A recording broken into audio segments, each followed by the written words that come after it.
आज हॉस्टल में मेरा पहला दिन था और मैं सारा दिन रोती रही थी। सिर्फ मैं ही नहीं, दूसरी कई लड़कियां भी रो रही थी। सबका घर से दूर माँ बाप के बिना रहने का ये पहला दिन था। किसी की उम्र 8 साल थी तो कोई 9 से 12 साल के बीच थी। मेरे कमरे में एक लड़की पूजा थी। कुछ ही दिनों बाद मुझे अच्छी तरह मालूम हो गया था कि वो बहुत ही आलसी है। जो चीज जहां से उठाती थी वहां दोबारा कभी नहीं रखती थी। अजीब लड़की थी। वो पानी की बोतल उठाकर सारी पी जाती थी और खाली बोतल दोबारा नहीं भरती थी। एक रात मुझे बहुत तेज प्यास लगी।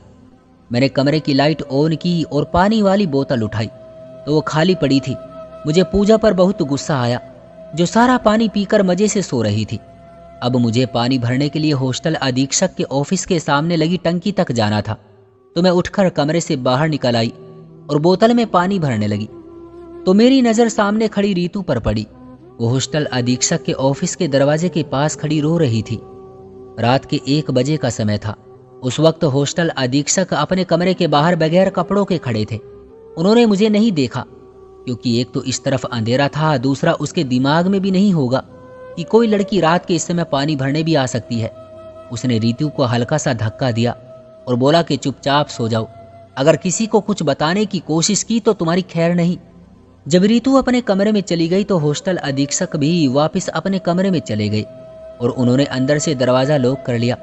मैं इस वक्त 10 साल की थी, लेकिन अच्छी तरह समझ चुकी थी कि यहाँ पर कुछ भी अच्छा नहीं हो रहा है। मैं अपने कमरे में चली गई और दरवाज़ा अच्छी तरह लॉक करके पानी पिया और बिस्तर पर लेट गई। सारी रात मैं सो नहीं पाई थी। उस दिन के बाद मैं रोजाना रात को चुपचाप दरवाज़ा खोलकर बाहर निकलती और कमरे के सामने दीवार के पीछे छुप जाती थी और देखती थी कि आज क्या होता है, किस मासूम लड़की की बारी आती है। वहां पर बहुत सी लड़कियां थी, इसलिए रोजाना कोई नई लड़की हॉस्टल अधीक्षक की शिकार बन रही थी, लेकिन सब डर के मारे खामोश रहती थी।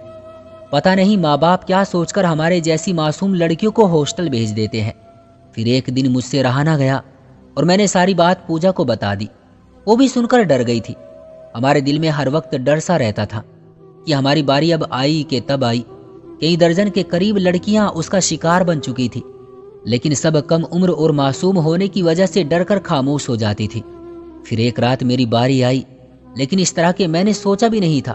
मैंने पूजा को कमरे में रहने को कहा और खुद कमरे की लाइट ऑफ करके खामोशी से बाहर निकल आई और दीवार के पीछे छुपकर हॉस्टल अधीक्षक के कमरे की तरफ देखने लगी।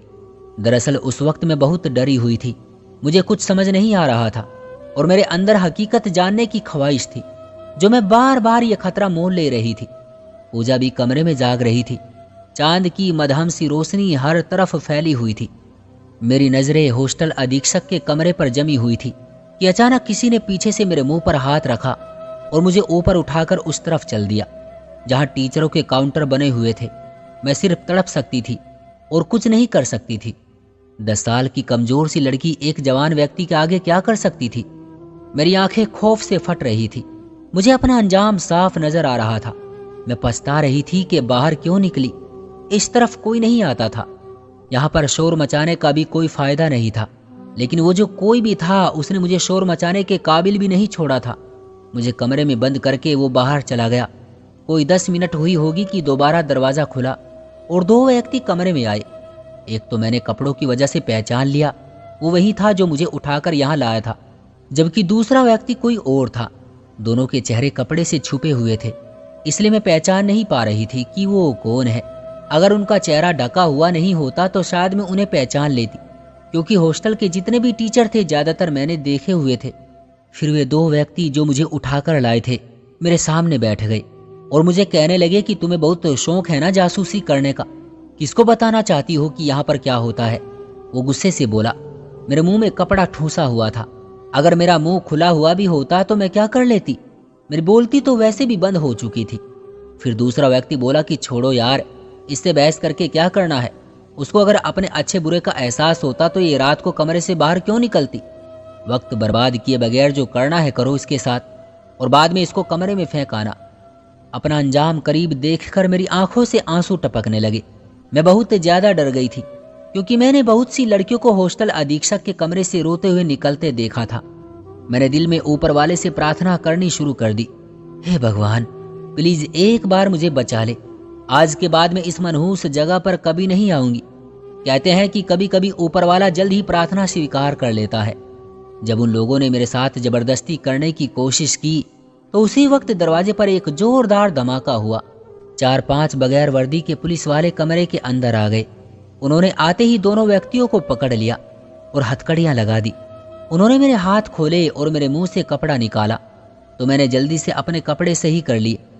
उन्होंने मुझे कहा कि बेटी घबराना नहीं है, हम आ गए हैं। जब हम कमरे से बाहर निकले तो मैंने देखा कि हॉस्टल अधीक्षक और उसके सभी आदमी गिरफ्तार हो चुके हैं। पुलिस अपने साथ मीडिया को भी लेकर आई थी। उस वक्त पूरे शहर में ये खबर आग की तरह फैल गई थी। हॉस्टल को सीज कर दिया गया। वो सारी लड़कियां माँ बाप के हवाले कर दी गई। असल में जब वो व्यक्ति मुझे वहां से उठा कर ले गया तो पूजा ने चुपके से जाकर हॉस्टल अधीक्षक ब्लॉक से 112 पर फोन करके पुलिस को इन्फॉर्म कर दिया था। 15 मिनट में पुलिस मौके पर पहुंच गई और यूं हॉस्टल के नाम पर लड़कियों की तस्करी का अड्डा बंद हो गया। जिस पूजा को मैं आलसी कहती थी वो सबसे समझदार निकली। तो दोस्तों, ये थी हमारी आज की कहानी। उम्मीद करते हैं कि आपको पसंद आई होगी। आपका क्या कहना है इस कहानी के बारे में कमेंट करके हमें जरूर बताएं। वीडियो को लाइक कर दीजिए और चैनल को सब्सक्राइब कर लीजिए। साथ में घंटी को दबाकर ऑल पर सेट कर लीजिए ताकि आने वाली वीडियो आपको तुरंत मिले। मुझे दीजिए अगली वीडियो तक इजाजत। तब तक के लिए धन्यवाद।